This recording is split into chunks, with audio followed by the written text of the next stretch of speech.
Hey, good evening. This is Tiger. Welcome to my stream. Hey, AJ, thank you for moderating this stream again. And yeah, tonight we are going to do something completely different, something that was completely new for me, where I'm a total noob. Trains. Well, steam locomotives, to be exact.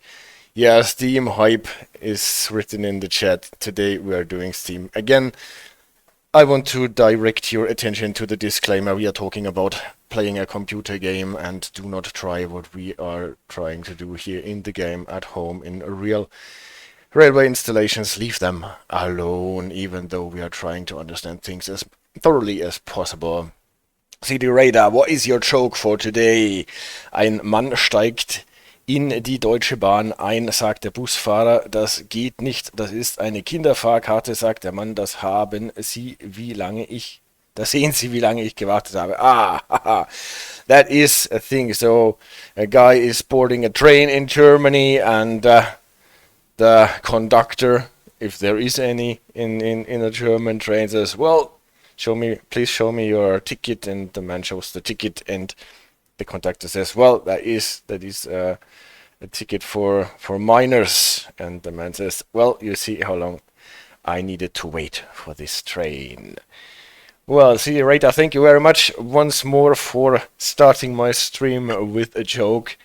I hope no joke is what we are trying to do today, and I have been procrastinating that a bit to touch steam engines, because it's actually something totally different from what we have done so far. But well, since I've started looking into those machines, then 2 weeks ago, it is enchanting. So all the steampunk romantic ideas come to life if you try to play with those machines. So what are we trying to do today? We are running a freight service with the LMS Stanier 8F steam locomotive from Liverpool to Crewe. So I can activate the service thing again, and when we're starting it,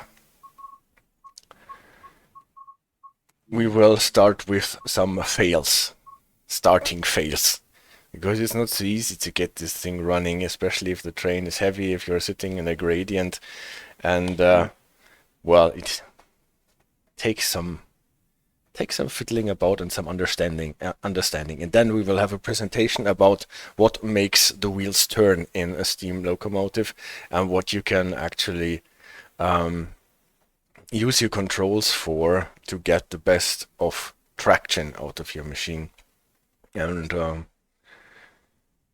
yeah, we'll see if all works out the way that I prepared it and prepared myself for running a steam engine. So through Freight Edge Hill. Edge Hill is close to Liverpool, or a part of Liverpool, where we're starting here, and then we're running to not the whole way to Bushbury, but to Crewe, and that is Basford Hall Yard, and there we will stop our train if we make it there. You can see we have an Stanier 8F steam locomotive. That is a freight locomotive that comes with the original Spirit of Steam DLC. Before AJ can ask, our train is not super heavy. There are heavy, it consists in the DLC, but it is not an empty one, so we have at least 530.7 tons of goods in our train, distributed in 31 cars, because 2 cars is the locomotive and the tender. This is our length. We are starting in Edge Hill, and the first thing that we realize is not that the dispatcher is setting our route and actually giving us a green signal. Yes, semaphore signals. If you want to know about semaphore signals, please watch the semaphore signal video of that happens in the West Somerset Railway DLC. Yeah, this is our locomotive here. We are standing on the footplate. This is the tender. This is where all the coal is in, and you can't see it, but underneath there is the water tank. Those handles here are for the handbrakes. We have a lamp so that we can see something at night. And this is Hanky Net, yeah, she's our fire person, we should say. She's shoveling the coal, and her job is to control the amount of steam that is in the boiler and the amount of water that is in the boiler, and that the fire is going and everything. So that is the most important instrument for her. She is supposed to keep the pressure high enough so that we can run it. We on the other hand have only a gauge for the brakes. Those are inches of mercury for our vacuum brakes, and then you can see one big problem: we do not have a speed clock on this locomotive, neither on the other steam engine that comes with this DLC.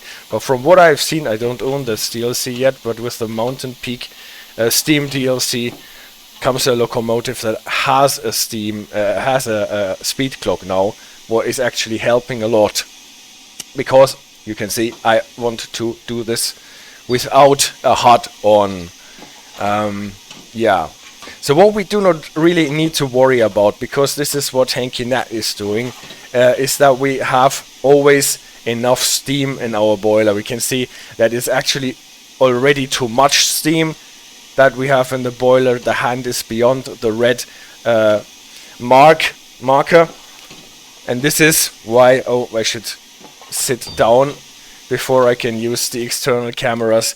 This is why the safety valve is already blowing all the excess steam out of the boiler. What does not really phase Hanky Net, she is throwing in more coals, because she will always heat the boiler to the max so that we can drive. Yeah, this is the steam that is coming out of the stack or chimney, and all the parts that are nicely modeled and animated here in this DLC, we will discuss them in the presentation. The first thing that we want to do is start our locomotive, and the fun thing is, you can see it here when I turn on the HUD for a moment, we are sitting in a gradient, so we have to perform a hill start. First thing is, we look at our brakes. The brakes are at off, combination brake is at off, and we can scratch our head and wonder why the heck the train is not rolling backwards. Well, we will see in a moment why the train is not rolling backwards. The HUD on steam, yeah, so what is the actual reason for there not being one? A speed clock. Well, I don't know why on this locomotive there is no speed clock. The only explanation is that speed clocks only came into existence after this locomotive was built on a wide scale and variety, and before that time there was not the technology to have a reliable speed clock, at least not in the way that it was built in those locomotives. But what the good drivers, is what the radar says, should tell speed just by sense. You have to develop a bit of a feeling for it. On the other hand, well, probably it wasn't so super important to just stay on the dot. Yeah, it must be like more or less the speed that is allowed there.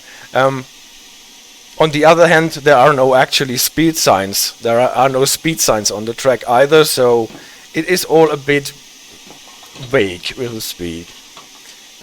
Yeah, but what did I want to do? I wanted to start this engine. And if you watch the tutorials and the instructions in the game, they tell you two things. Okay, if you want to start your locomotive, you put the reverser, and the reverser is this thing here, where you can turn the crank in one or the other direction, and then this marker here will go to the front. This is for going forward, or all the way to the back. That is for going backwards. So you can just crank the reverser backwards and forwards, always to maximum 75%. And they tell you put it into 75% if you want to start. The cylinder cocks, that is that lever here, that is closed at the moment, should be open if you want to start your locomotive. What does happen if the cylinder cocks are open. We can see them here, the cylinder, the cocks here, the piping that is connected with the cocks. They allow the water and they allow the steam to blow out water that is collecting here in the cylinder if you open them. So if I open those cocks and apply some steam, you can see the steam coming out of those cocks. If I close them, bloop, then the steam stays inside. So that is what they tell you. In the beginning, when the locomotive is starting, you should open the cocks so that the steam can blow out excess water that is in the cylinders. For some reason, the game lets you start with closed cocks. We will see why. But let's put it into the open position just as the tutorial tells us to. Let's check the chat. So what is the actual reason for... Yeah, I have talked about it. Good drivers. Did I pass the switch? Yes. Did the train derail? No. So speed was good. Yeah. After a while, you get the hang for that. That was the cocks. Okay, the cocks are open now. The reverse is to 75%. Brake is already off. So maybe we can just start our engine. Let's try. How do we start the engine? We apply steam. Applying steam, we use the regulator for that. So we open the regulator. We can see the steam coming out of the cocks, the cylinder cocks. But our locomotive is not moving. What happens if I apply more? Still nothing. Even if I go full throttle, nothing happens.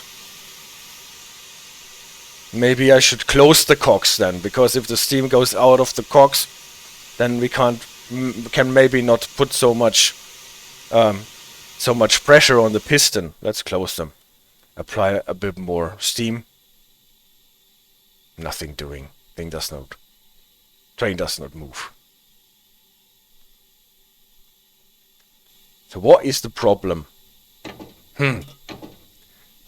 If you look at the brakes again, two funny things you can see. The brake is at off, the combination level, but you can see here that the steam brake handle is unhooked and is in full application. If you check on the HUD, oh yeah, the steam brake is full on. Maybe this is the reason why we cannot start the train. AJ says, well, something tells me we're not about to move. Well, at least I was correct. Yeah. Actually, our steam brake is on. So what is this? What is that now with this combination brake? Why do we have combination? Combination always tells us two different things, and the two different things that are combined in the combination brake is the steam brake and the vacuum brake. What is the difference? Again, let's turn on the HUD a bit. Here we are. The steam brake only works on the locomotive. The vacuum brakes only work on the cars. So, unlike the independent brake and the train brake that you know from sandpatch grade locomotives, it is not so that the train brake works on the cars plus the locomotive, while the independent brakes only works on the locomotive alone. No, we have actually two different separate brake systems. The steam brake for the locomotive and the vacuum brake for the cars.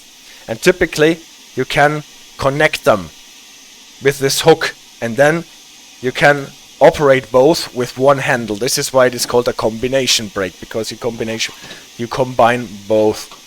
HUD phobias here. I don't see. Well, actually, one word about the HUD. You see on the left side you have more indicators than you usually have. You have an indicator for the boiler pressure here, 225. This is what Hankinet is responsible for, and this is the pressure for the steam chest. And in this icon here you can see whether your cocks are open or closed. Now they are closed, now they are open, now they are closed. Again, and you saw that the pressure in the steam chest dropped significantly after opening the cocks. This is for the dampers, this is for the blower. What that is for, we will talk about in a different Steam, I guess, when we are talking about firing. Well, for now, we will just stick with Hankinette and her automatic firing, so that we always can rely that our boiler pressure is high enough. Manual firing is a thing in the game, but it does not really work so far, because they cannot simulate the injectors properly. So we will get back to that when manual firing is actually working. But back to our problem. Why can we not move our train? The steam brake is in full application. How does this happen? One thing they tell you in the introduction is you have always to open the small ejector. Those two ejectors are for the brake system. They make the brakes release. Okay, we will have to open the small ejector. We can see this hand moving. Even the inches of mercury are rising. That means we are releasing the brakes. Vacuum brakes, they are full on if the hand is at 0, and they are fully released if we have a vacuum of about 21 point something inches of mercury. So the brakes are finally releasing. Also our steam brake, no, that was the hook. Steam brake is releasing. That is nice. Can we start now, maybe? Actually we are rolling forward. Maybe it works. Let's apply some steam. Whoo! Did you see what happened? After applying just a bit, only 10%, 7%.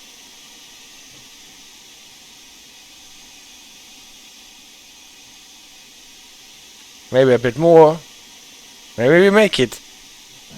No! That is bad. We are rolling, and now we are rolling backwards even. This doesn't work out. Maybe it works if we apply some sand. Do we have a sander? Yes, we have a sander here. We can put sand to the front or to the back.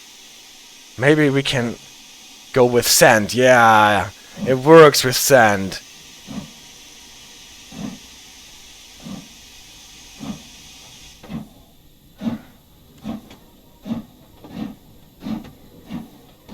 Okay, we got it. We got it moving finally.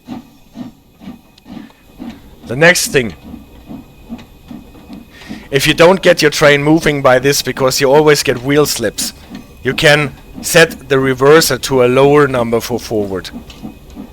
And then you don't have that much force, and then you can get your wheel slips better under control. So for example, if your train is even heavier, and maybe you're sitting on a wet rail, then you might want to set the reverser back.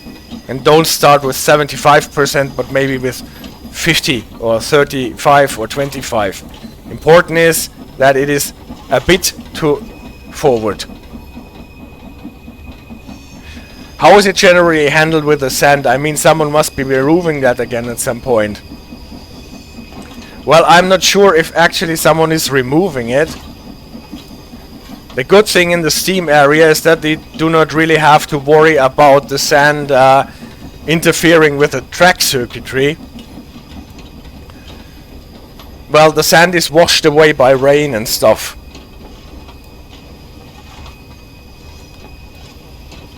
Sometimes, but that is a thing for nowadays. There are special trains that clean the rails. We are just passing a yellow signal.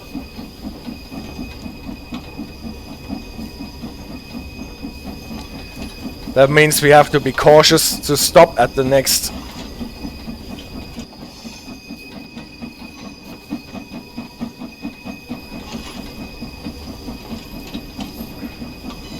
They are cleaning. There are cleaning trains, yeah. The railhead treatment trains. Special versions of the Class 66, they are already in the game. Maybe I should make a stream about them. Just for you, AJ. Well, you can see we're going across the bridge. We made it nicely up the hill. And one thing that is getting more and more apparent, you do not really see a lot from your engine, right?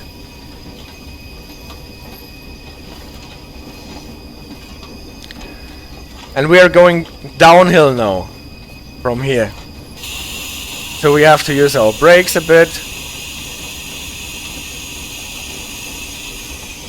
Or even a bit more. Maybe we have to look outside on the other side of the window. We can see, okay, the signal allows us to pass, but it is again a yellow signal. So the caution signal is on. I actually managed to stall the train almost.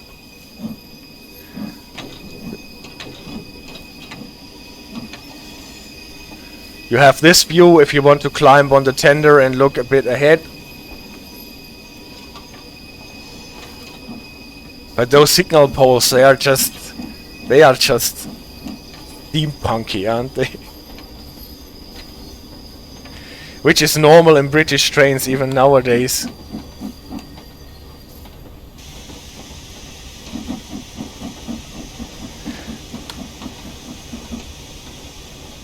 That you don't see a lot, yes, that's true. So after we have passed the signal box here, the limit will increase, but we have to be careful because after we pass this bridge there, we are running downhill.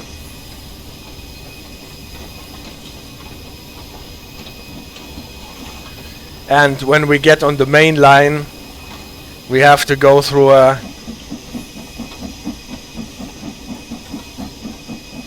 through a 20 miles bottleneck again. So what you can see actually is that I'm not playing around with the regulator only, but also with the reverser.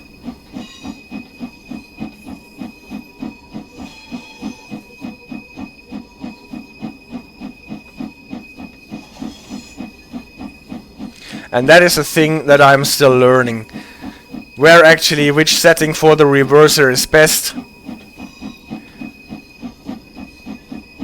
Where you can still accelerate. Or what prevents you from stalling in a hill.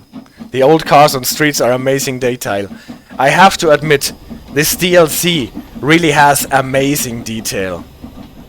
It is, apart from all the steam traction and stuff, really an amazing DLC.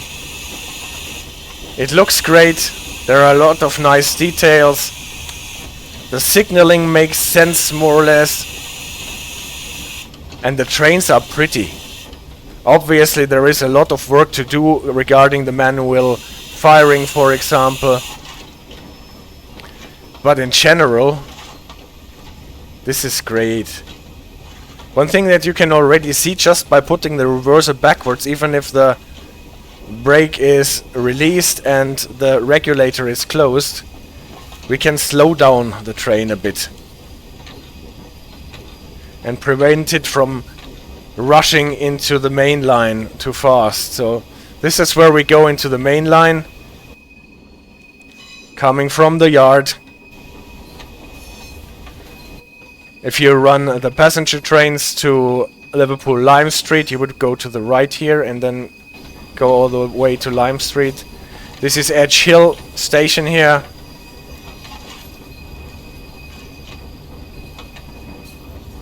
What is ETCS?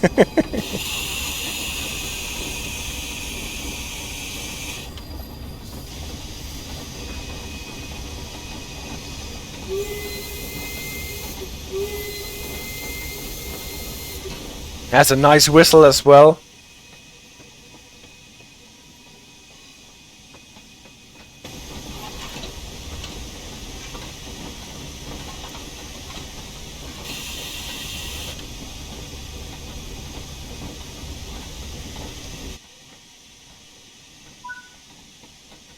So, you can see the train is still not fully on the main track.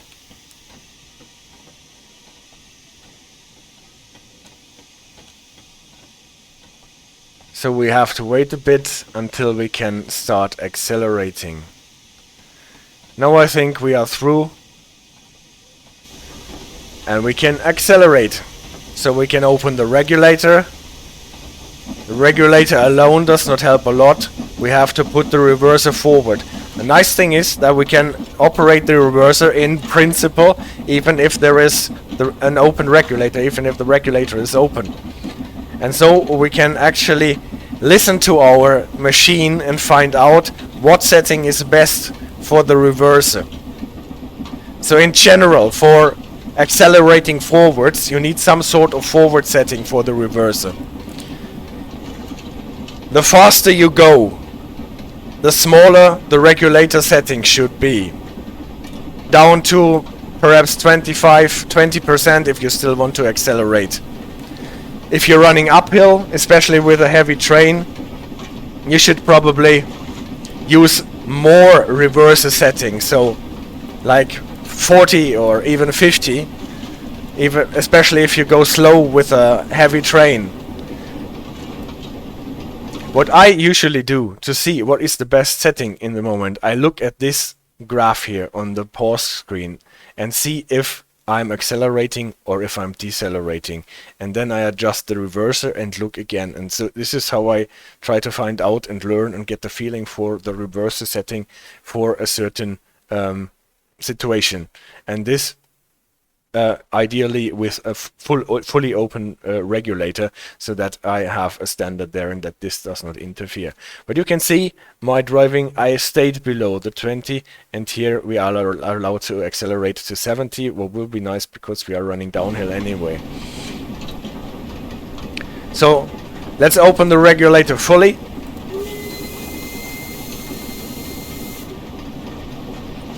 And then let's just do what I said. Let's look at this graph and see what we are doing.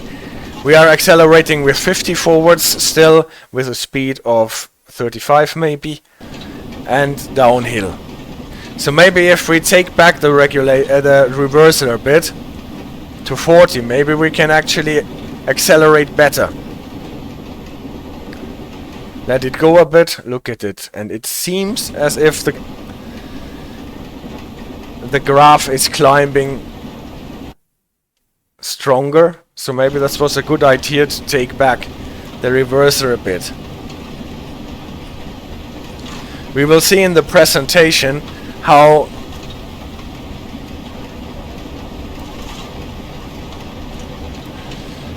well you can see it here if you are going downhill or uphill, and in the Steam world you can actually feel it, because your engine sounds totally different whether you are going uphill or downhill. So we're running out of the Liverpool area towards the Runcorn Gap in an area called Merseyside. You see, I'm already closing in on the 50. Crossing 50 with about a reverser setting of 30 downhill typically makes sense.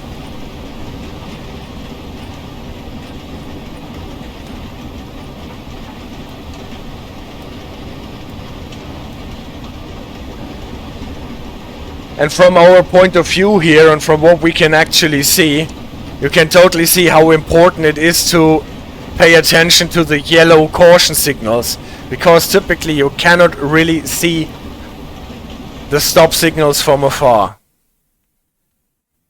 So now the graph is flattening a bit, so maybe we have to reduce the reverser even more.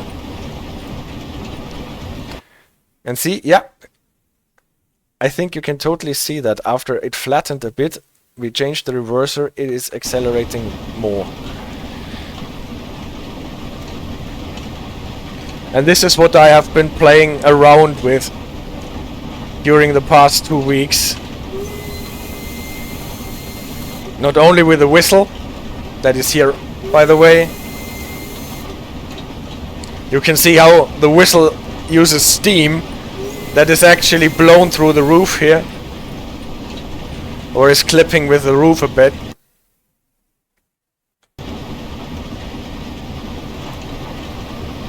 We have a nice hatch in case the fire smokes out our footplate. We can open that so that it can go out.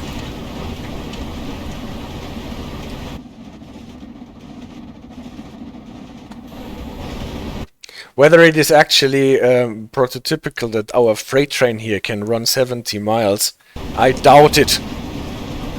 But I did not do the calculations about what a freight train of that kind here, with non-fitted goods, some timber, is allowed to go. Just for the sake of it, I'm just going to the limit here to see how this train can accelerate and brake. Because at some point we will have to stop our train again. Now we are still accelerating downhill full steam and getting close to the 70. So maybe we can close the regulator a bit and coast.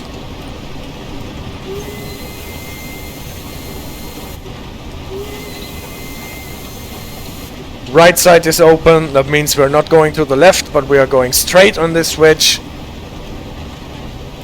What is good, because in this curve we might have derailed.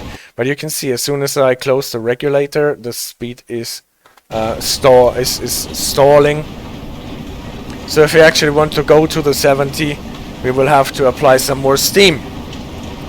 And Hanky Net is shoveling coal.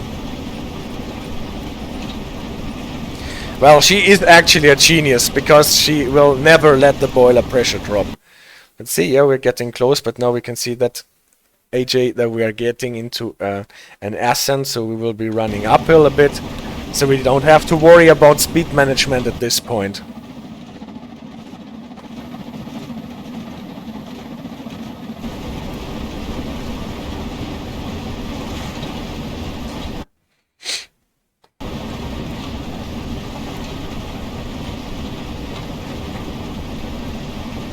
Left side is open, we're not going to the right, we're going straight ahead on the next switch.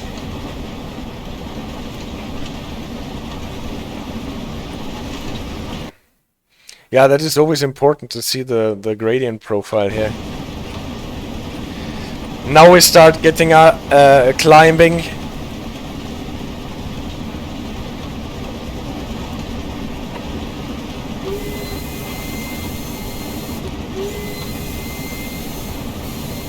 Here you could see a co-acting signal.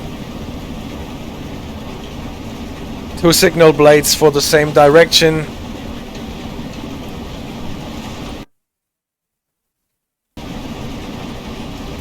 So that you can see it from afar and at the same time from close by.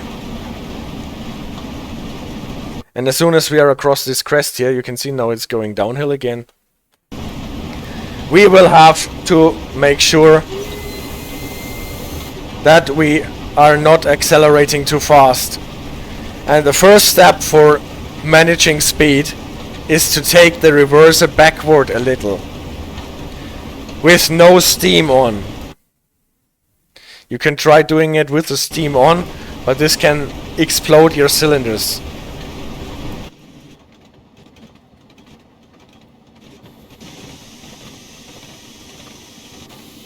You can see we are not applying any steam anymore, and the safety valve releases and blows off the excess steam. Normally we might want to tell Hanky Net that she can stop shuffling the coals a bit if you don't need the steam and just running downhill, but we can't. Okay, managing the steam with the reverser itself does not work so far. You can see that the green line is still climbing a bit towards the 70. So what we might want to do is take the reverser backward for, I should say, no more than 30-35%. The yellow one is open, that is good, so we don't have to stop. And then apply some steam. And see if that works. And you can see, if you look at it closely, it stopped going closer to the 70. So we're actually slowing down, although we are running downhill. And why? because we have the reverser backwards and applying some steam. Counter steam it is called. We are putting steam in the cylinders to slow down our wheels, not to accelerate them but to slow them down. Steam braking or counter steam braking, and you can see it actually works. How much of it is safe to do before your locomotive explodes? Yeah, it's the idea of steamy dynamic brake, and for managing speed in a descent this works extremely well, in my opinion. You don't have to fret with vacuum brakes that are hard to release at some time. Obviously it is probably not the most economic thing to do, because you're actually using energy to slow down the train. You're using your steam. But since Henkinet is firing without a brake anyway, it's probably not a problem to use the steam if it gets blown off by the safety valve anyway. Now you can see the safety valve has closed because we are using the steam for slowing down. And we have to prepare for a 55 here at Ditton Junction before we start climbing to Runcorn. And if you use your vacuum brake to slow down for this reduction in speed limit, then you will always have a problem that you have to release the brakes in time, so that you're not still braking when you're running in the ascent, because then it is hard to accelerate your train in the ascent and release the brakes. So if we manage to slow down the train properly with counter steam braking, we just reverse, and we don't have to wait for our brakes to release, because that is instantaneously. But CD radar is completely correct. That is more or less the equivalent to dynamic braking. We reverse the process of turning our wheels with the steam energy, and therefore slow down the train.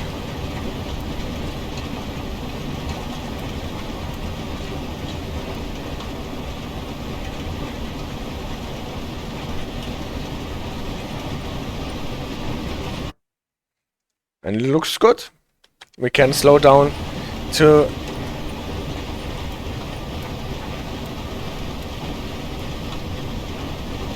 the 55. Oh, but now we have to use our brakes anyway. Why? Because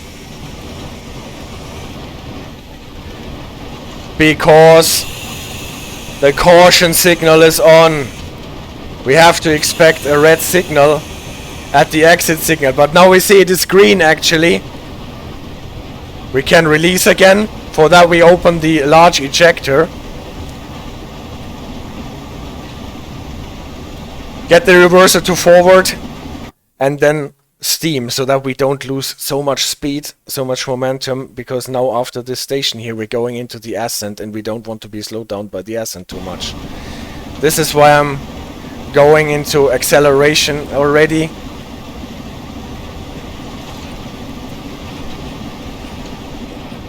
Use the large ejector to release the brakes, and then we can try to go into the ascent as fast as possible and not lose too much momentum and speed, because the ascent will slow us down properly. You can see that until we get to Runcorn.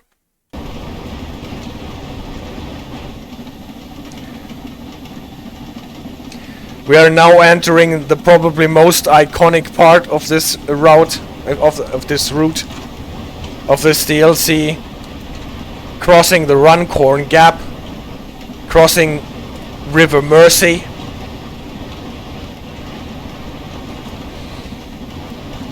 entering Cheshire, an area most famous for the Cheshire Cat in Alice in Wonderland.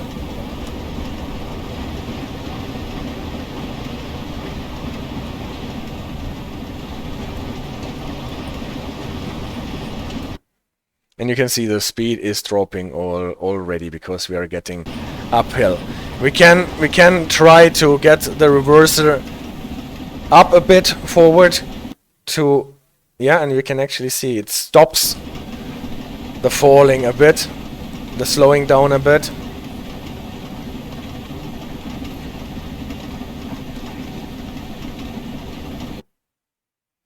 Maybe we can even use more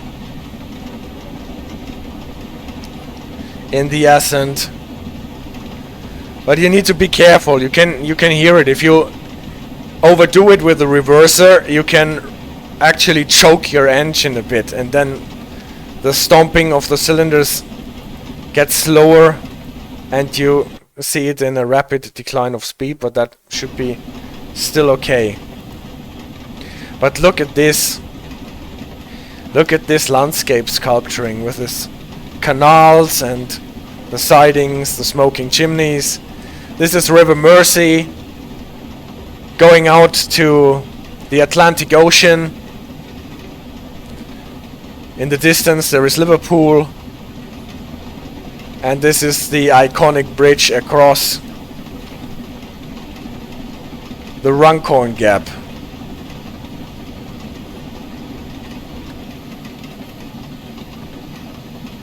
Here's the road bridge, one of those bridges that actually have this cage that can go from one side to the other.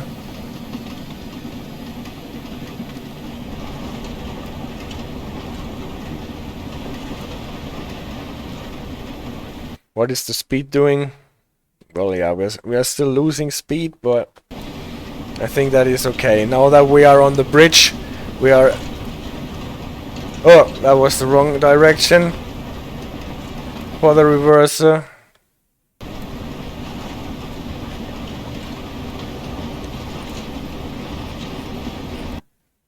Yeah, and you can see now that we are a bit in a flatter area, less reverser actually accelerates the train better.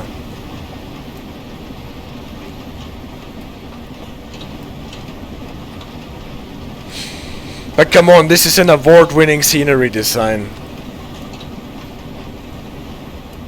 Even though this bridge has a little crack in it.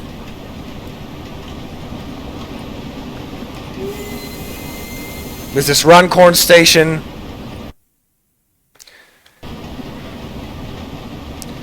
And past Runcorn Station, we have to battle our way up hill.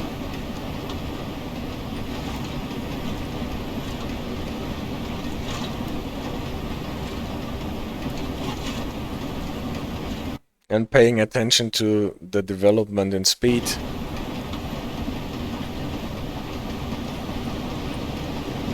Now we need full steam. Hanky net, pick up your shovel and get this boiler hot. Well, she prefers to look out of the window, but no problem, she will shovel as soon as it is necessary.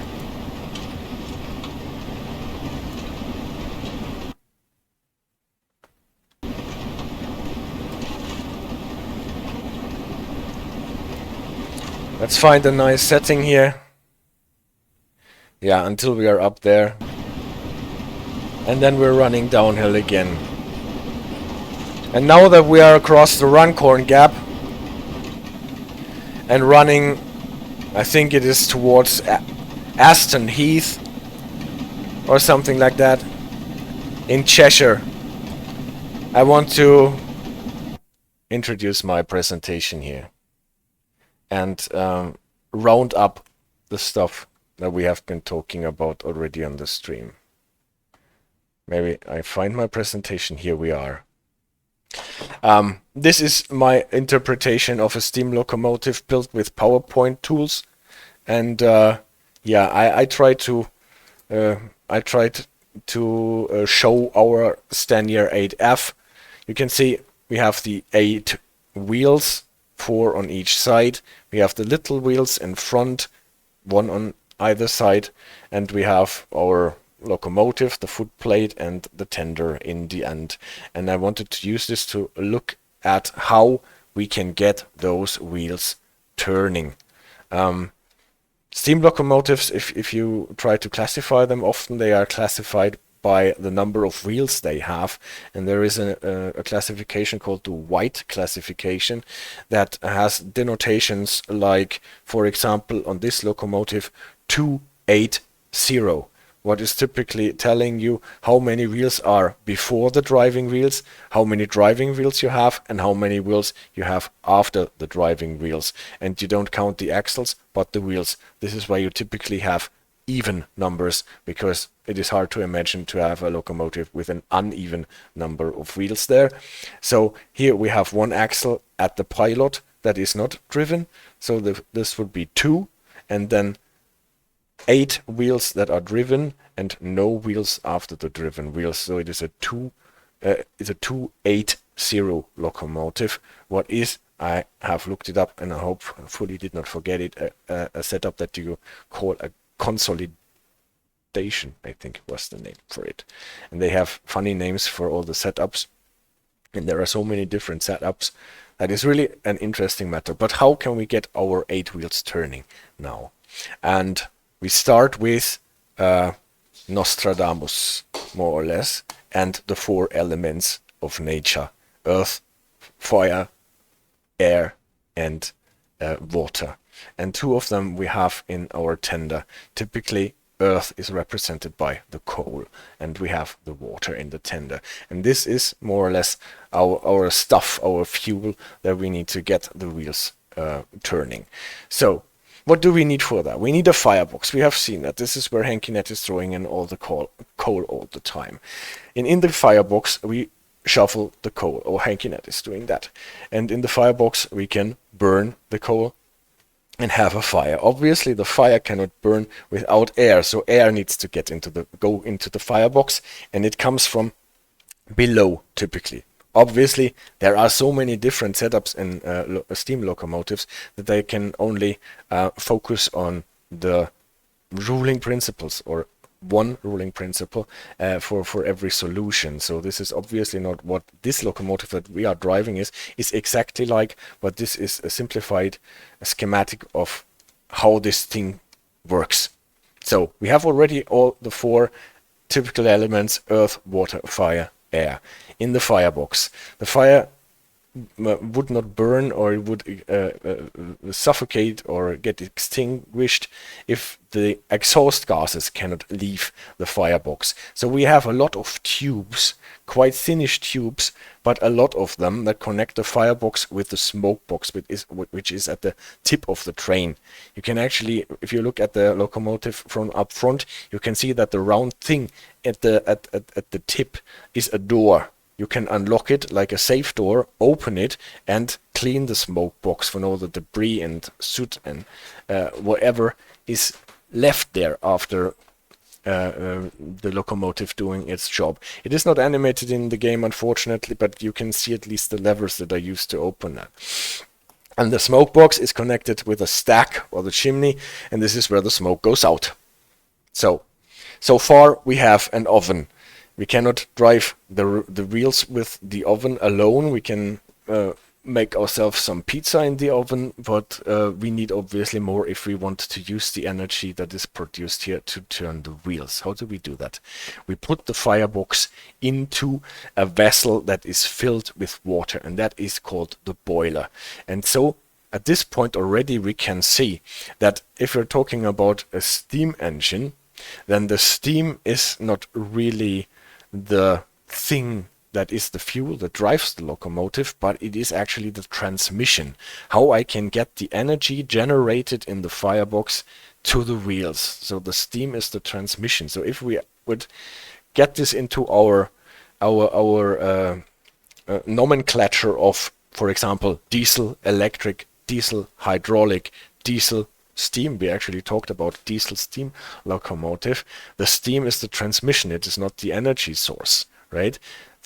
So we would have here a coal steam locomotive, for example. There are other locomotives that operate with steam, but not with coal. For example, you can have oil-fired locomotives, so where instead of coal you're firing oil. What is nice for Hankinet, because she does not need to shovel the oil. but it has some other problems that need to be dealt with. Then you have in Western movies often those locomotives that are actually burning wood. So you have a tender with a lot of wood in it, and you can burn wood there. But then you would have a wood steam locomotive or oil steam locomotive. And if you want, you can actually replace the firebox burning thingy with other means of creating energy, like, well, we never got so far because the steam locomotives came out of fashion, but you could think of firing organic gas. So that could be a chicken shit steam locomotive then. Luckily nobody ever came, or maybe someone did, I don't know, had the idea of putting a little nuclear reactor here so that you could have a nuclear steam locomotive. We can all think about that, but well, it might be a bit off the topic, but just for keeping those two things apart. One thing is what provides the energy and what is the transmission. And the transmission we use the steam for. We put the firebox in the boiler, obviously. If the boiler is empty and we have the firebox in it, all that we can achieve is to burn the boiler, or burn it out, or burn it through, so that we burn a hole into the hull of the boiler. So we need to put water in it. So there must be some piping that allows the water to go into the boiler. And that is actually something that is very intricate, how you can get the water into the boiler, especially if the boiler is pressurized. Cannot open the boiler and pour it in with a can, because then all the pressure will go out of the boiler and the boiler might actually explode if you open it at that, and you won't get your water in it.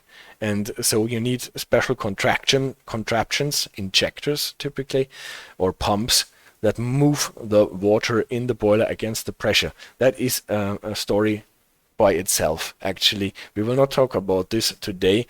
Those are the things that are the injectors. We can find them on our locomotive, but they are not really working so far. And from what you can read and what you can see on the streams, they have trouble simulating those injectors in the game by now. Hopefully this will change. So we have the boiler, there is the water is around the firebox, and it is also around those tiny tubes. I think they are called flues, and they are like, if you look at it from the side, it looks more or less like a sponge or a bunch of spaghetti if you look at it from out front. So many are there to create a lot of surface, because at the surface the hot gases can transfer energy to the water that is around them, and the more surface you have, the more energy can be transferred from the fire to the water and create steam, obviously, because the gases, the exhaust gases are typically much hotter than the fire actually. So the hottest part, the hot spot, is here in the flues. We create steam on top of the water. Obviously the steam goes to the top. This is why we have a dome. In the dome there is typically the hottest steam, because the hottest steam goes to the top. If the dome where we are picking up the steam is here, where the safety valve is, or whether it is here in some other highest point on our locomotive, I don't really know. I painted it here, but it can actually be in a different spot as well.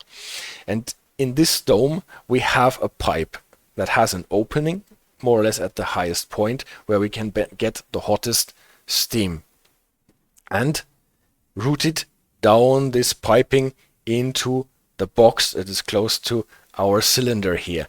That is called the steam chest, and it has a valve on top of it, and this valve is what we control with our regulator, with our throttle. We can allow more or less steam go all this way to the steam box. If we close it, if we set the regulator to 0, then no steam will go in here, or very little only. And if we open it fully, then we are putting a lot of it in. And why does it not go straight down? Why is it going like a snake through this area of the boiler? Because the steam that is picked up here, even if it is the hottest steam above the water in the boiler, has still some water in it, like a fog. It is steam, but it has still little water drops like a fog in it. It is called a saturated steam because it has still some water in it. And we want to drive this water out. We want to turn this still water in the steam, this foggy water in the steam, into a steam that does not have water anymore, because then we don't need to take care of water amassing in our cylinder. And for that we send the steam, typically on many engines at least, obviously again not all engines have that, some have different contraptions for that, we send it through the superheater. And the superheater is where the most energy, where the highest part, where the hot spot is, and this is close to the flues. So the steam goes through here and gets superheated. It gets even more heated than it was before, and this turns the remaining water in the steam into steam also. And then we have live steam that we can use for a lot of things, especially for driving our locomotive. We have it then in the steam chest, and underneath the steam chest there is the cylinder. And how can we get the steam to work here? In the cylinder there is a piston head, piston rod, and this is that thing that goes forwards and backwards, and this is creating the mechanical energy to drive the wheels. We will see how we get the energy to the wheels then, but the first idea is that this cylinder piston is going back and forth, and for that we use the steam. How can we achieve that? We push the steam, the live steam, either on one end or the other end of this piston head, and for that we have ports, valve ports at either end of this, and we need to find some way to push our steam in here if we want to go the piston to the right, and push in our steam here if we want to go the piston to the left. And since we want to go the piston back and forth, we want to push the steam in alternatingly. Here, here, here, here, here, here. And you can hear it. This is where this chuffing sound comes from. And how do we do that? We have this thing that looks a bit like a doggy bone. This is the piston valve. And it can go this side and the other side. And from the way it is constructed, you can see it opens up a way along this line here, passing this narrow part of the piston valve and going through only one port.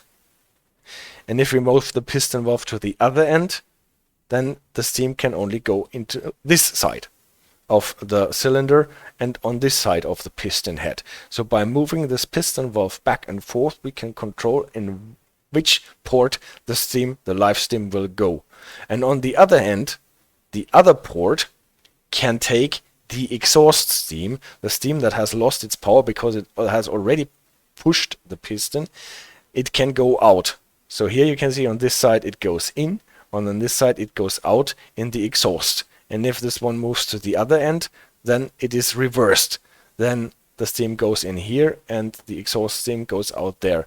And the exhaust steam goes into the smoke box and out of the stack, out of the chimney, taking all the smoke with it. That is good because that exhaust steam is creating a draft, and this draft is actually sucking the exhaust gases through the flues and taking the smoke out with it.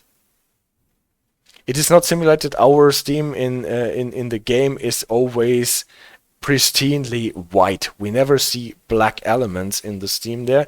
In real life locomotives you can see that sometimes the steam is white that is coming out of the steam chimney, and sometimes there are those black plumes in it, and that is typically if there are a lot of sooty elements that are coming through the exhaust gases. So if Henkinet is throwing in a new shovel of coals into the fire, then whoosh, a black cloud is coming out with the white steam there.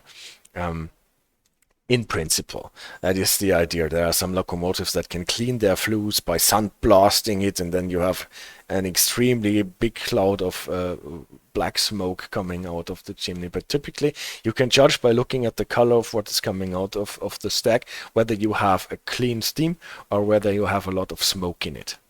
So that is the thing. We control on which side our live steam goes into the cylinder by moving this piston valve. For now, let's not bother how we can control how the piston valve is moving, but let's look how we can get this moving piston, the mechanical energy from this piston to the wheels.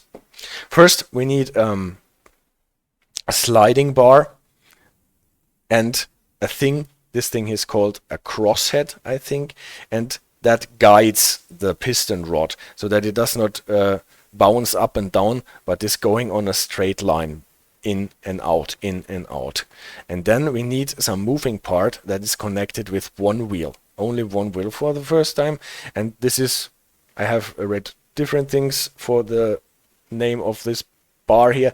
Some name it a connection rod, some call it a main rod.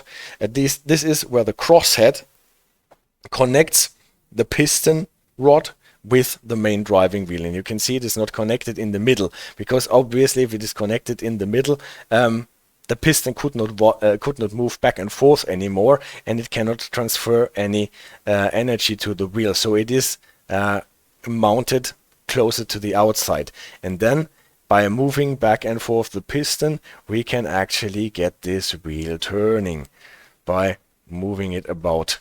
And you can always see that those wheels have the center of the mass not in the middle, but they have typically those inlays of steel so that the center of mass is on the other side, so that they help the wheels turning around at this point. So this is the main driving wheel that is driven directly by the piston.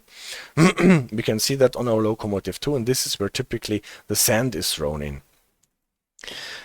So that the other wheels are moving too, we use connecting rods that connect the main driving wheel with the other wheels. We have seen this principle actually on our V60 on the Niedertalbahn. We have one driven wheel and the other wheels are connected with connecting rods. Yeah. So how can we get our piston valve go back and forth? How can we control it?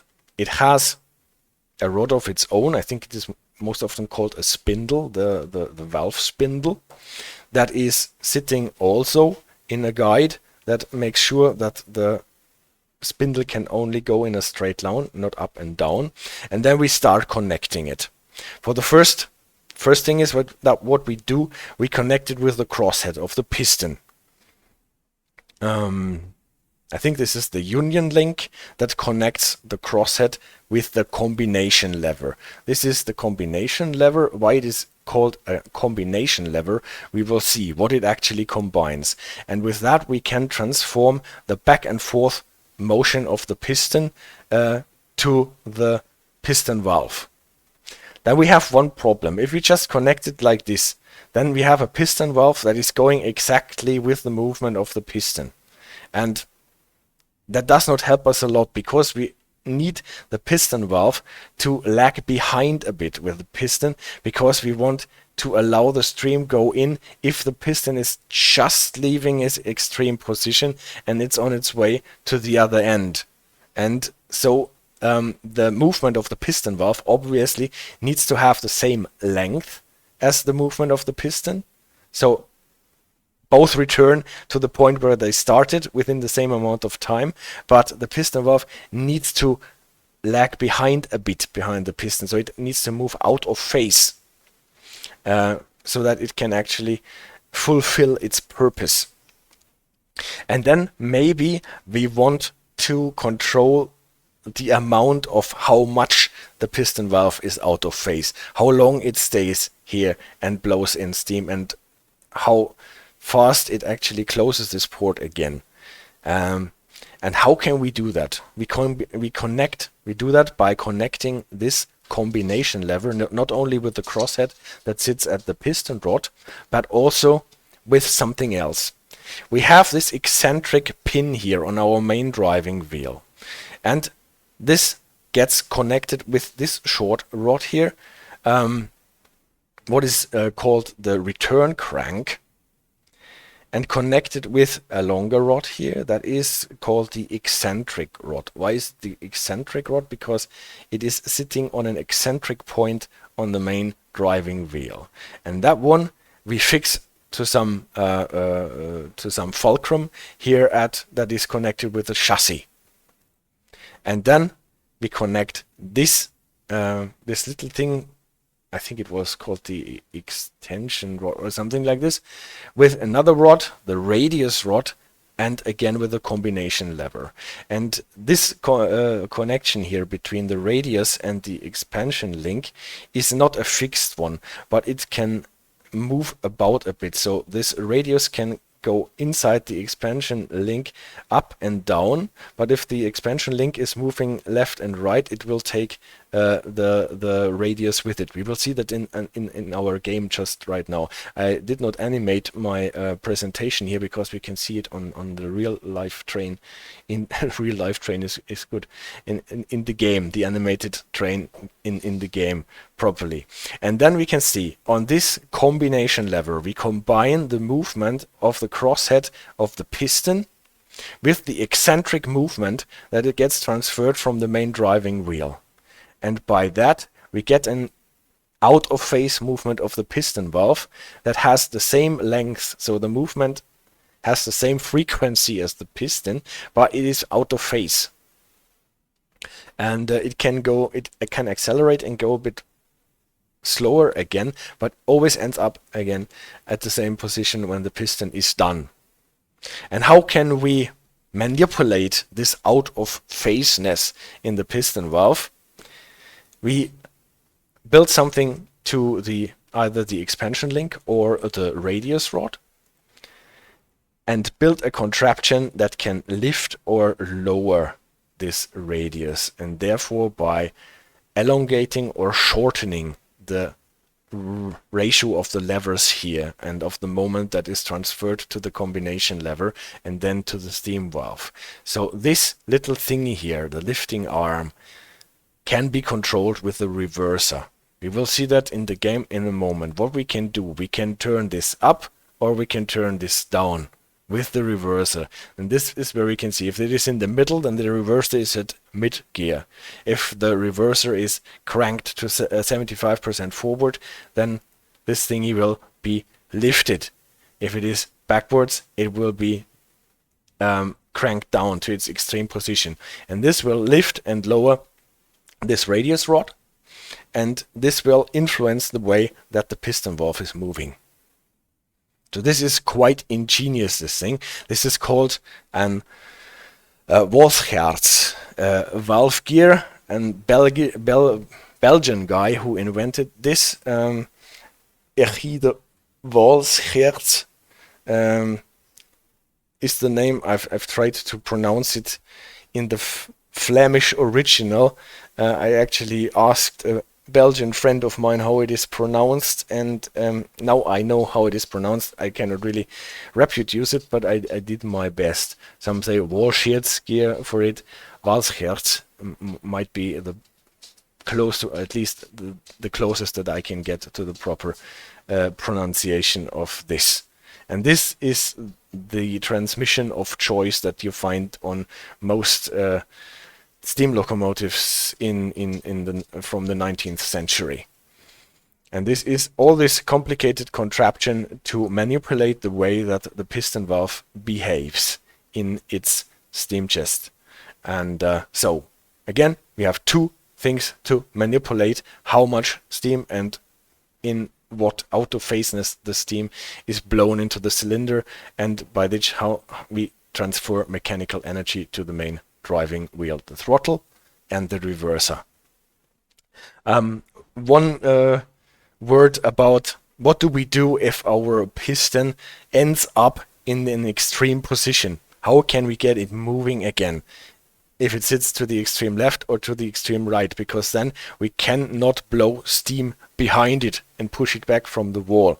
This is why we do not only have one cylinder, but we have two, one on either side of the locomotive, and they are built in a way that they are 90 degrees off, so that if the cylinder on the right side is in its extreme left position, then the piston head on the other side will be in the middle and the other way around.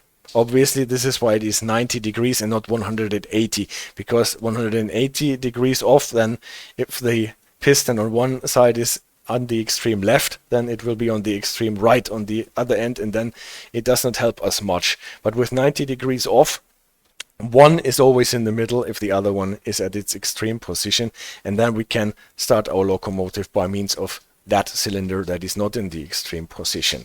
And at the same time, we have talked about this, that the wheels have their center of mass not in the middle, but on the outside, out of the center, so that they will act as a flywheel and don't stop turning so easily. But if the train sits still, then you need at least one piston head not in the extreme position. Those two red parts can be influenced by us when driving the train. The third part that we can influence is the cylinder cock here. The cylinder cock, we have talked about it when we started the train, is supposed to let the water out. And in case that the locomotive is getting cold or is standing still, then there is still steam coming in, and the steam is not used to move the piston, and then we will get cold, and then the water will fall out of the steam. And if there is water in the cylinder, the water can not really be compressed, then it will it will affect the effectiveness of the cylinder, and if it gets too worse, it can actually explode the cylinder or break its lid. And then you can let the water out by opening those cocks, and then the steam will blow the water out, and then you have a clear cylinder again. I think this is what I wanted to talk about today. I'm not going into the firing thingies that we have on our locomotive.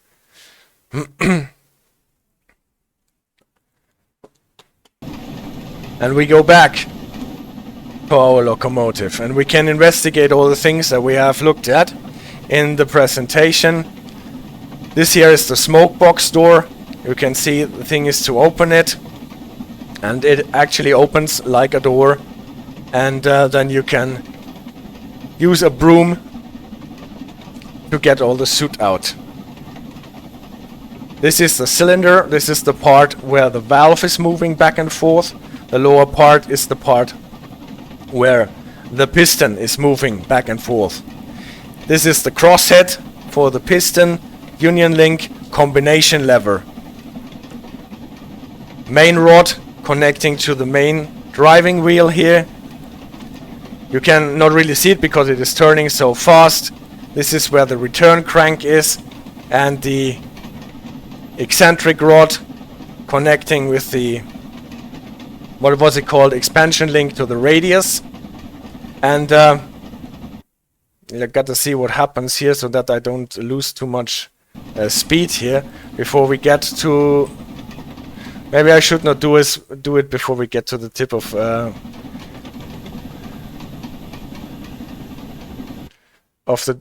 this little hill here, before I play around with the reverser.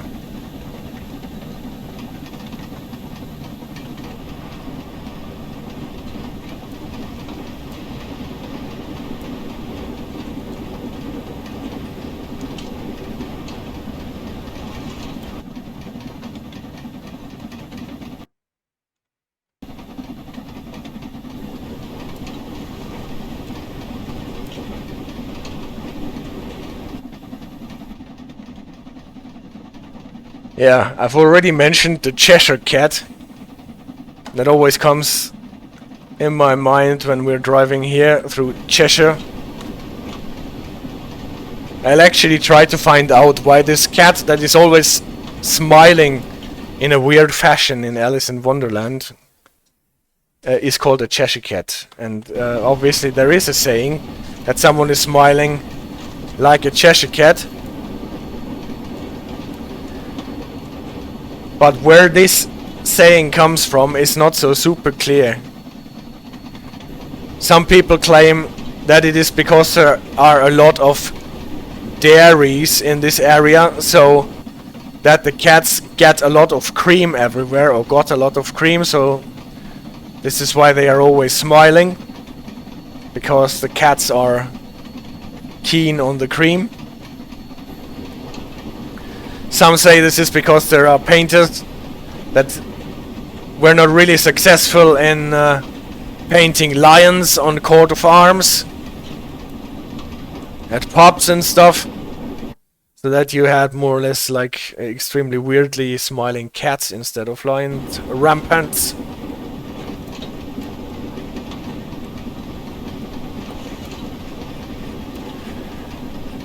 So I don't know where it actually comes from. But what we know, this is the area where the Cheshire Cat from Alice in Wonderland comes from.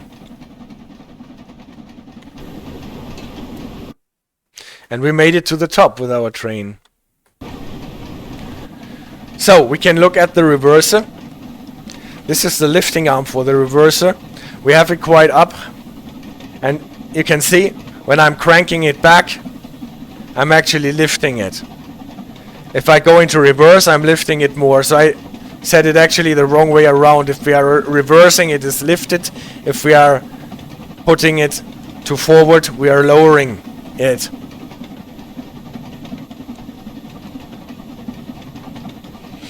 And you can see how the radius can go back and forth in this expansion link. This expansion link is hollow.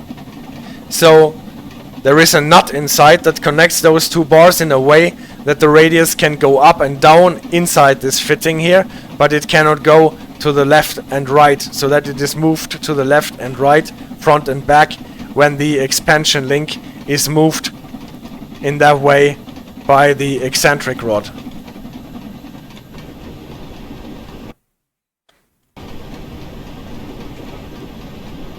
Oh. Why did I stall my train almost? Because I put the reverser into reverse. So we did some heavy steam braking.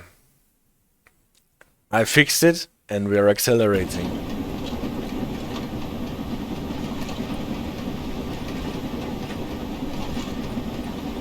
Where are we actually? Maybe we can use some more reverser. Again, we have to feel it and look at this line. What might be the best setting for the reverser?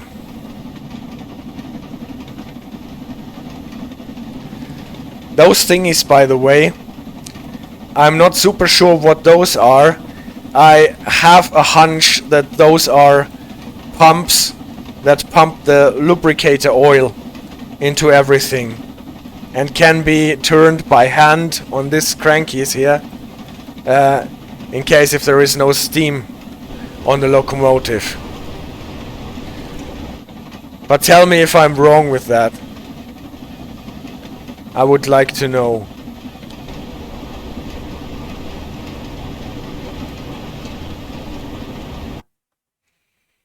Yeah, now we're going downhill. We have to look at the speed profile. Actually, there is a 65 and then a 55 section. This is when we are crossing the bridge, actually. But for now, we can accelerate.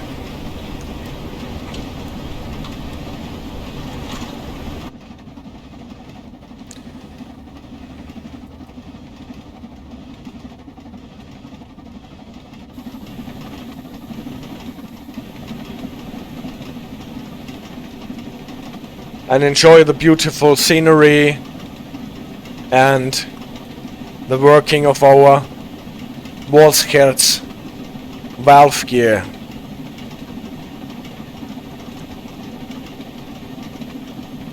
In German, by the way, they don't call it a Walschaerts valve gear, but a Heusinger gear most of the time, because they claim that a guy called Heusinger invented it parallel to Monsieur Walschaerts. Or should I say Meneer Walschaerts, since he is Flemish. I guess that's it.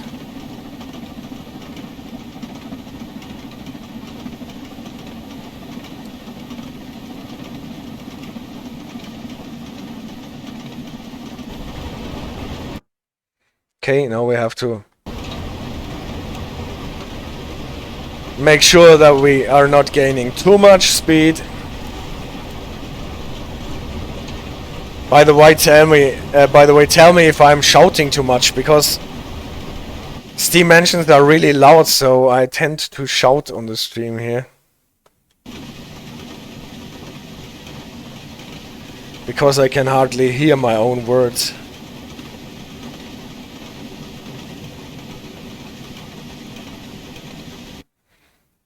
Now we need to...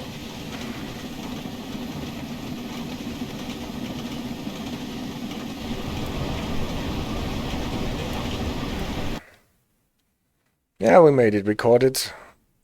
Helped by the fact that there is a short stretch of more or less level ground.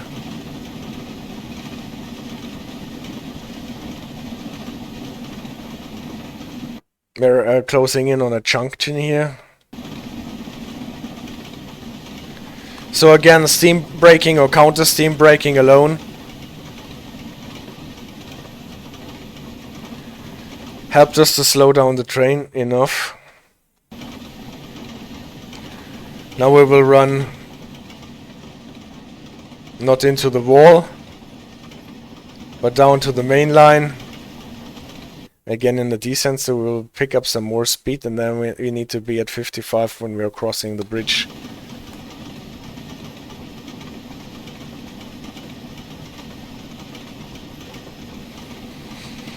So obviously, since we have seen in the presentation that we are always pushing in live steam so that the piston gets accelerated. Typically when we want to apply traction, it is easy to understand how the counter steam braking works, because then we are pushing in the live steam when the piston is on its way to the other end, driven by the turning wheels.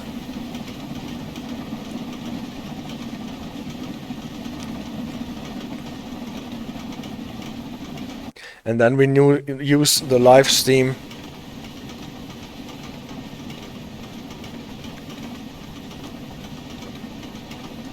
to slow down the piston and therefore the wheels.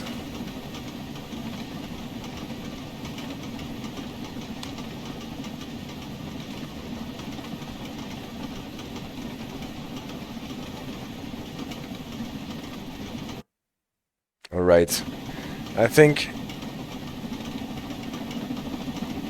we can already prepare our locomotive for accelerating, because after the bridge there will be an incline again.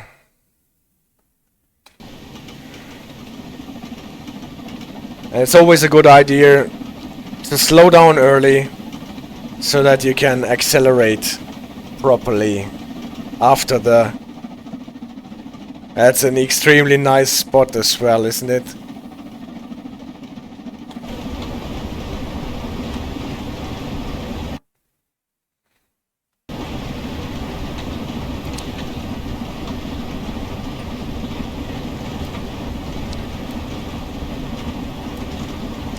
So where are we on 50? Then we probably don't need more reverser than 30. By the way, this reverser using is again one more line to our old song of we need a lot of torque to start the train, and the faster the train is moving, the less torque we need. Same here. Applying higher rates of reverser adds more torque to the piston and the wheel in one turn, and cranking it backwards removes torque. This is why if you have slipping wheels, you can crank back your reverser so that your wheels don't slip that much.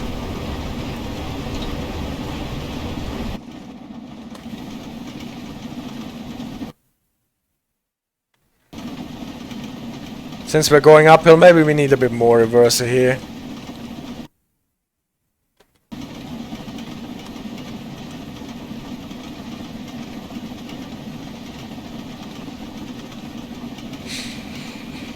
From what I have experienced so far, I prefer running the freight services here. Not only because the locomotive is more powerful, but especially because the timetable times for the passenger services are extremely ambitious. So far I have never managed to stay on time.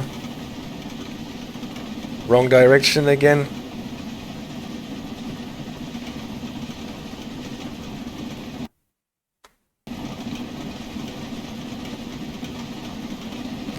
And you really need to drive your train like crazy on the passenger services to get anywhere near the times.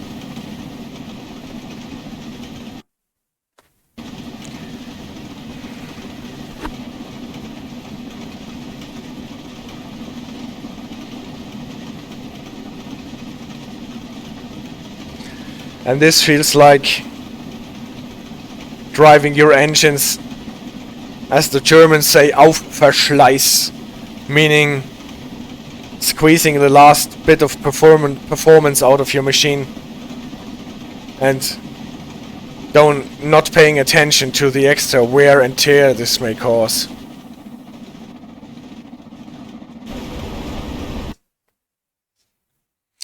We are in a stretch of track where we can go 90. So maybe let's try to get this train to 90.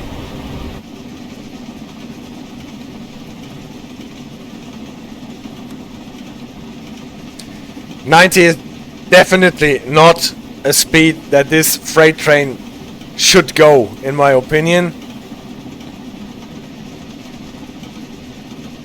With loose fitted goods in the two cars at the back, it maybe should not go faster than 50 max, I guess, but well,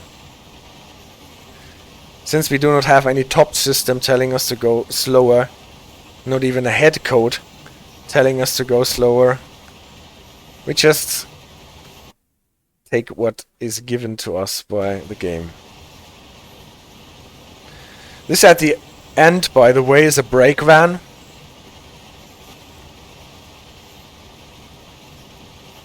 It reminds you a bit of the caboose, obviously, that we know from American freight trains of the older variety. Maybe we can have an extra video about the use of a brake van.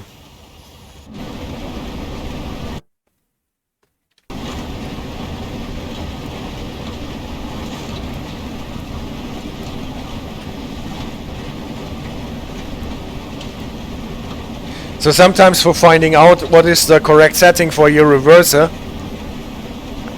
you should just move it a bit, listen to your train, move it to the other direction, listen to the train, and then you typically can feel more that you can reason what the proper setting for the reverser is.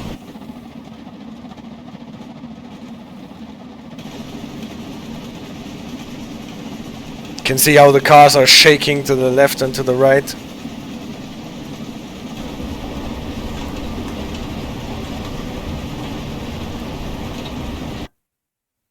And we're still accelerating.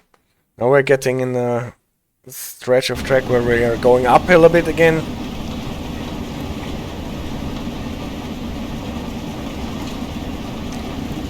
So you might want to have a bit more reverse on.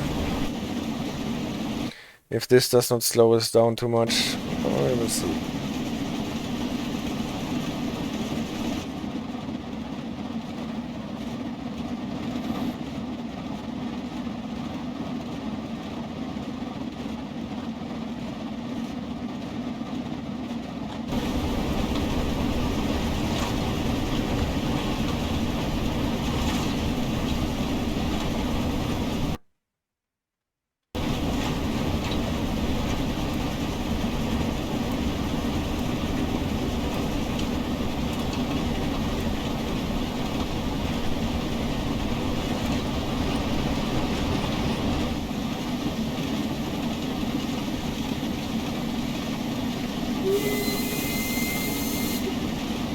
Can see the steam coming out of the whistle.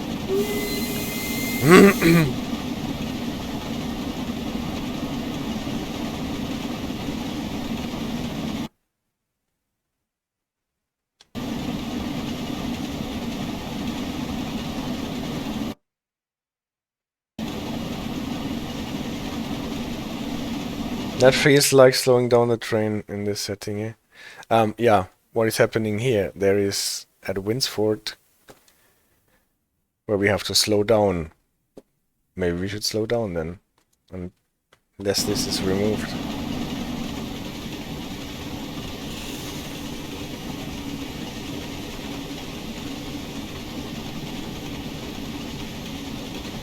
That was not necessarily what I wanted to do. Apply so much combination brake.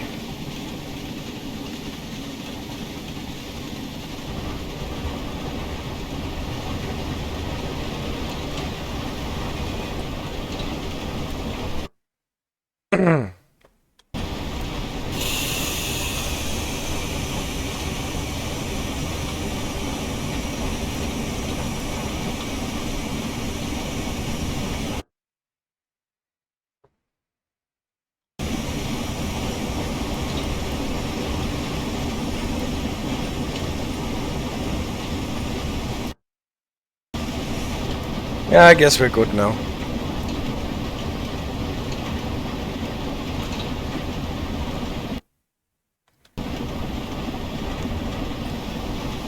Don't need to overbrake it.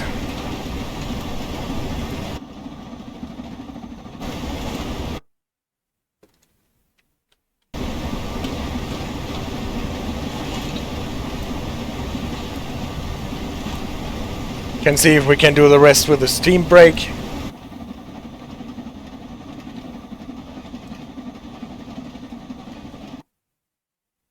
I think we can.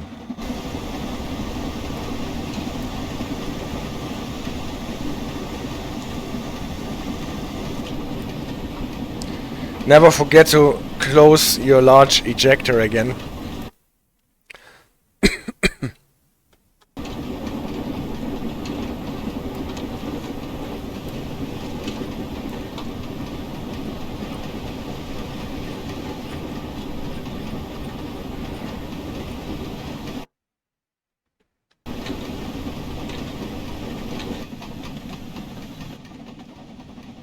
So I think it's actually a nice thing to slow down your train well before the speed bottleneck.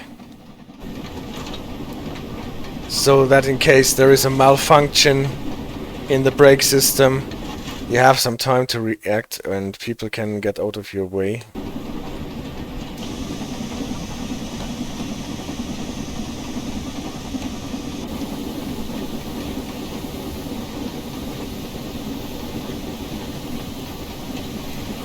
Now the safety valve has come off again, releasing the excess steam.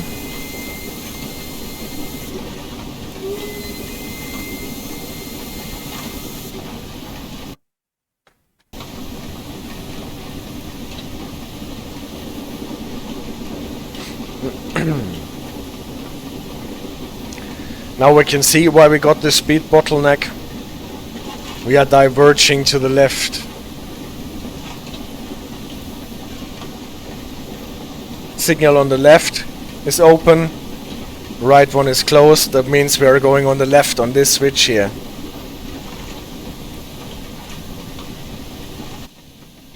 And this is why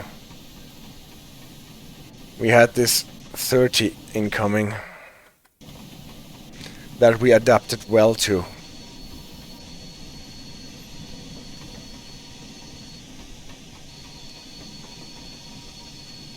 Obviously we have to wait until the whole train is across the switch before we can accelerate again.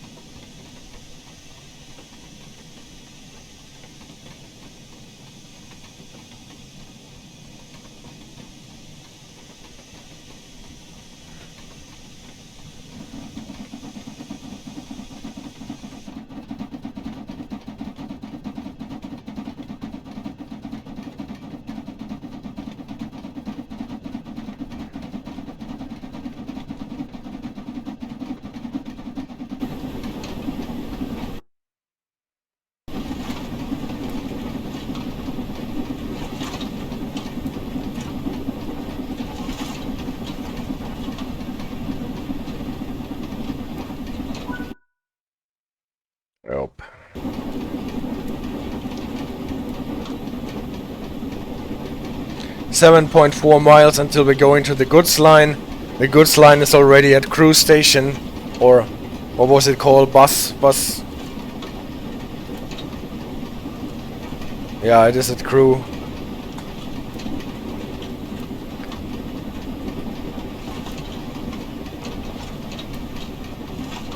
Basford Hall Yard, or something like that.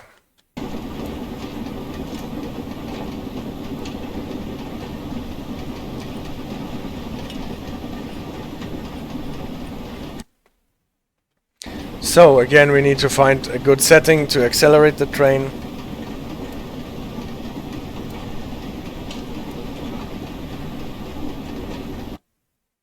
It seems to be a bit weak here. Maybe we need more reverser.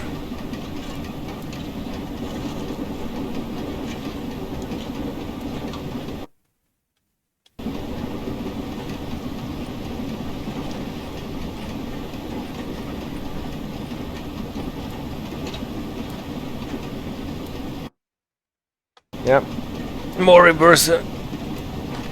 Accelerated is better.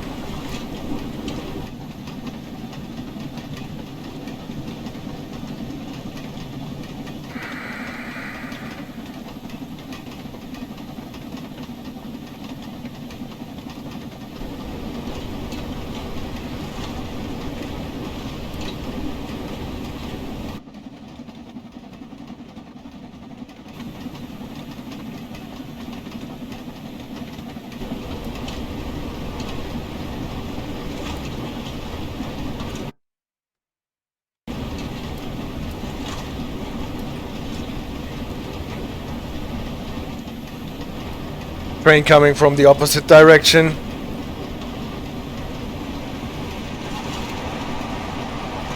Passenger service with the Jubilee, the other engine that is in this DLC.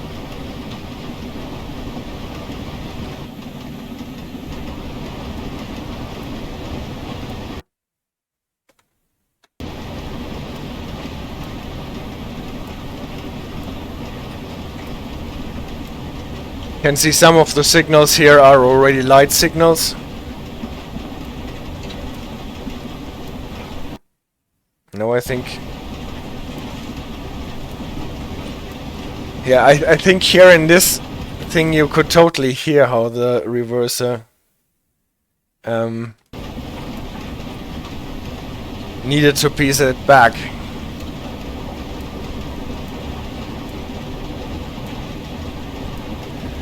Wow, technology is a CD radar. Yes, light signals.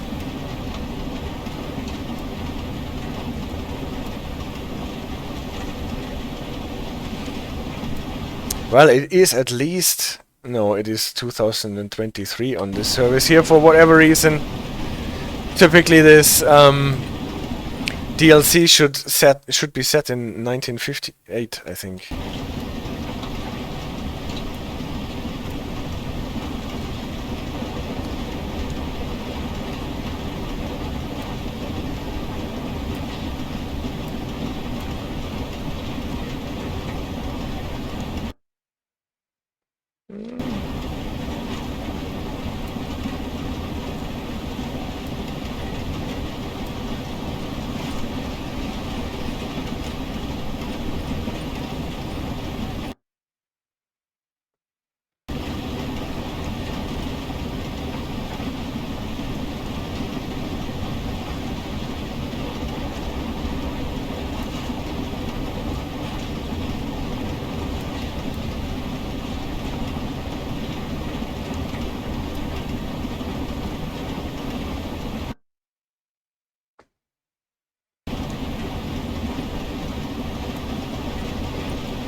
The most interesting part in this service, or in the services of this kind, is actually the last bit, the very last incline that you have to drive uphill. And there is one service where you have a very heavy coal train like more than 800 tons. And in the story mode, or the journey mode, it is set with 100% wet tracks. And it is already a challenge to get the train moving in these conditions. And it is quite a challenge to get it up the last incline without the train stalling at the very end. I'm not sure if I can do this without stalling the train at the very end. This is always extremely shaky. It looks well, and then all of a sudden, plunge. You run into an insane gradient, and then your train runs backwards and cannot be stopped again. So we're actually getting close to line speed, but at the same time we are approaching in 3.5 miles. A significant reduction.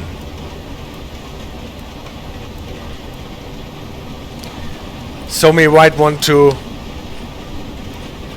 have the train coast a bit.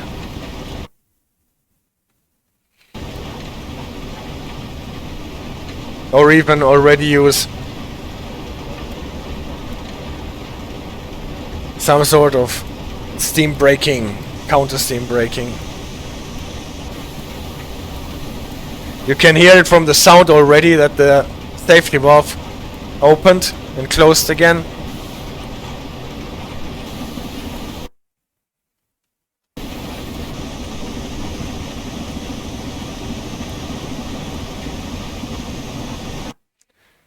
Maybe I use this braking phase here for a quick run through the remaining parts on our locomotive.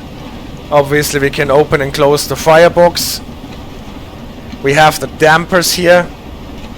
Those thingies allow more or less air to go into the firebox from below.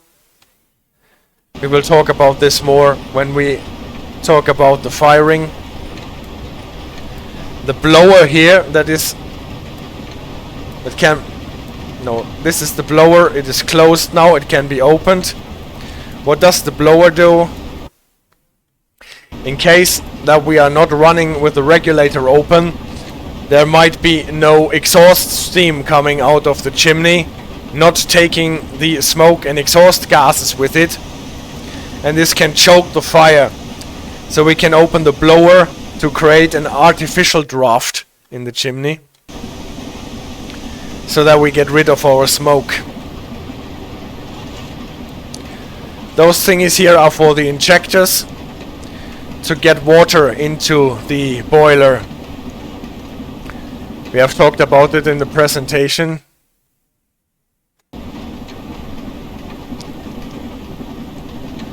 Getting a yellow signal, that means we need to be prepared to stop our train at the next signal.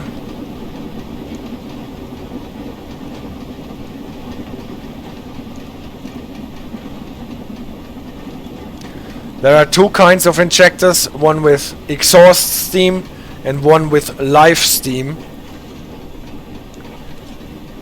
That more or less changes the pressure with what you get the water into the boiler.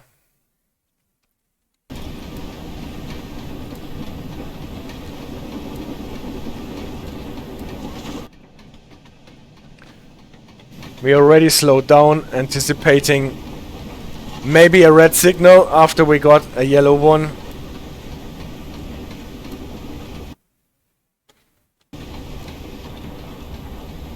Cranking the reverser forward a bit so that we don't stall the train. If you have a feeling that the brakes did not release properly, you can always open the large ejector for a time. For some time. But don't forget to close it again, otherwise you will have problems applying your brakes, because they are always releasing. And you will lose some steam for the ejector, because it is driven by steam. But we will talk about the ejectors in a separate stream and video about the braking systems.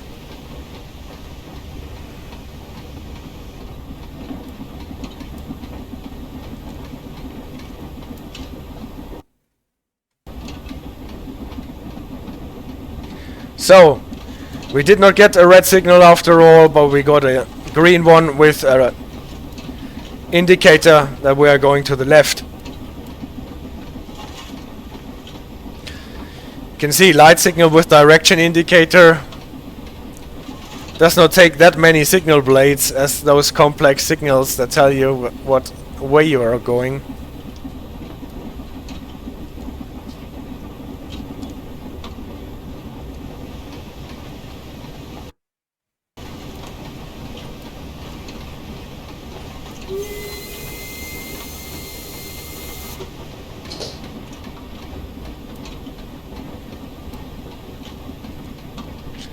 It looks as if the signal box was smoking, but it is not the signal box.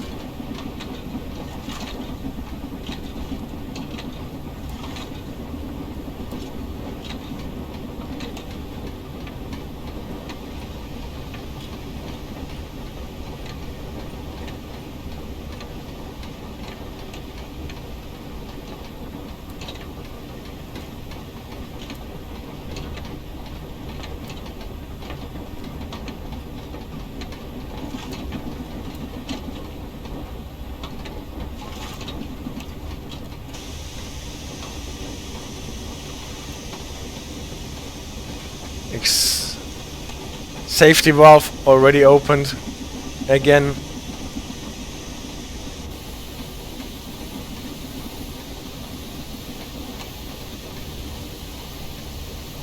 Now finally the switch, we are going to the left.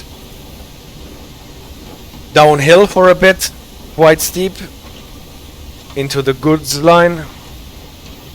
So we need to be prepared to apply brakes so that our train does not run away.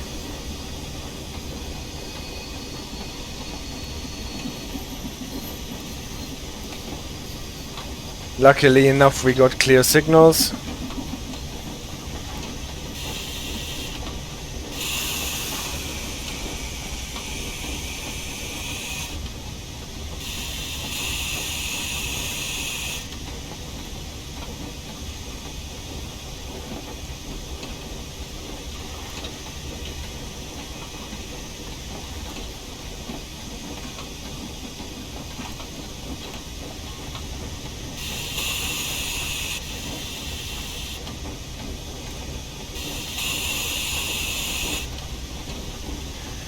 So, carefully going downhill.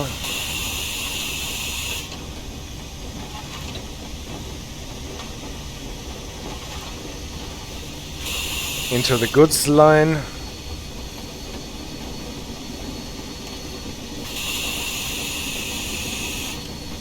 There will be some kind of a tunnel.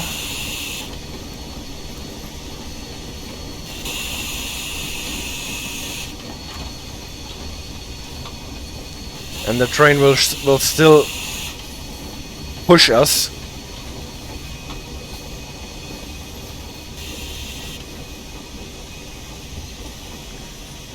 But now I think it is done pushing. And now it is quite important to get our train back to the 20 miles. So that we will be able to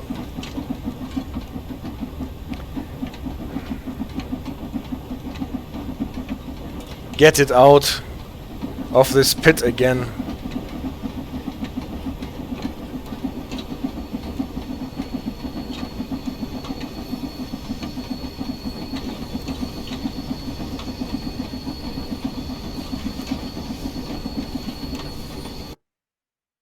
Yeah, not so bad.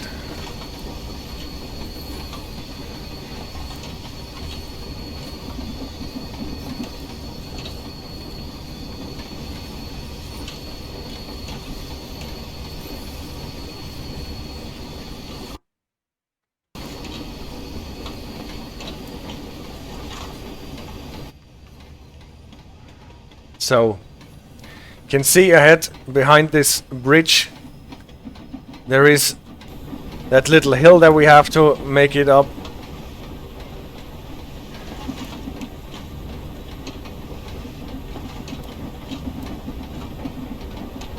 And this will be interesting if we can make it, or if I stall the train when trying to do so. You can see it here in the profile. It looks not really spectacular. But if you have already driven this service in the journey mode, when you do this with the heavy coal train on the wet rail, then this can actually be a bitch.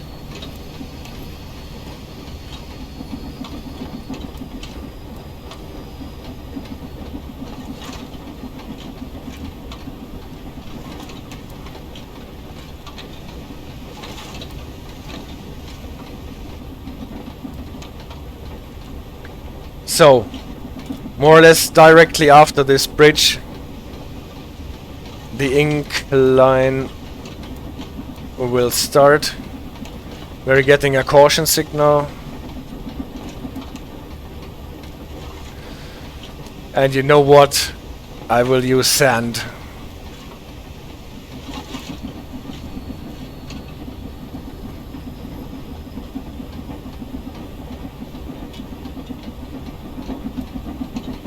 And a lot of steam.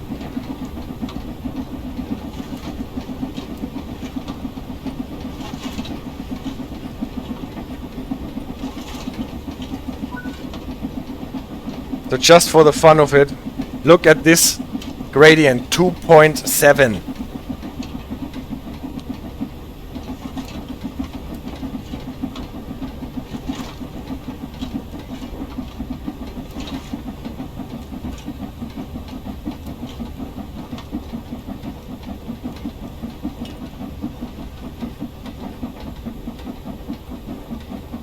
You can see how the train is slowing down. Add-on steam.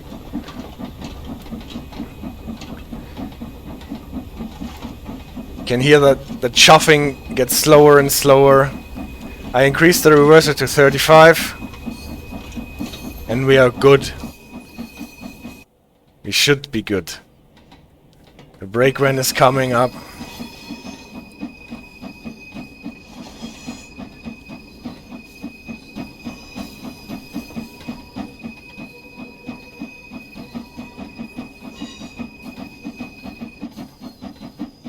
Yeah, we made it in one piece. Always nice to see.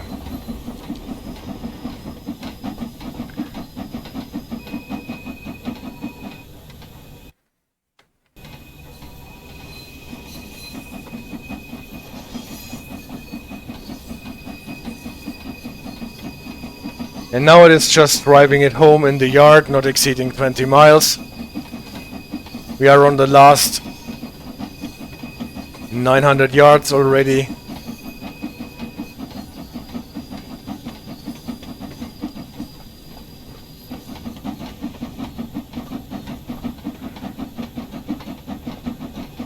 Can turn the sand off again. The problem with the sand, AJ, is that you don't have unlimited amount of sand in your locomotive. So you have to refill. On modern lines with track circuits, you have the problem that the sand sometimes insulates the rails from the train, so that the system thinks that the track is clear, although it is occupied. I don't like the safety valve going off if I'm using this view here, because then you never see anything.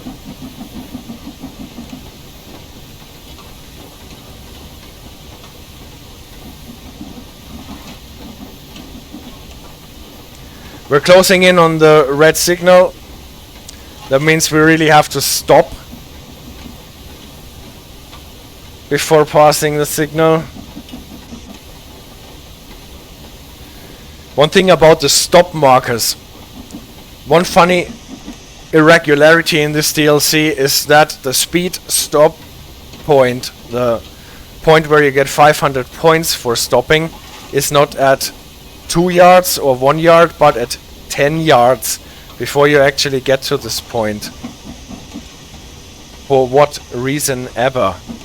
But that means in some situations, if you want to drive to the 2 yards marker, you sped out because your tip of your train already passes the signal when you're still at 10 yards.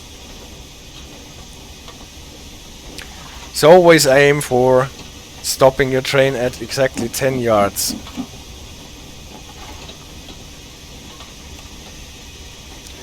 What you can see sometimes when you see real live videos about driving steam trains is that they use the regulator in the way that they just open it very short and then close it again at once.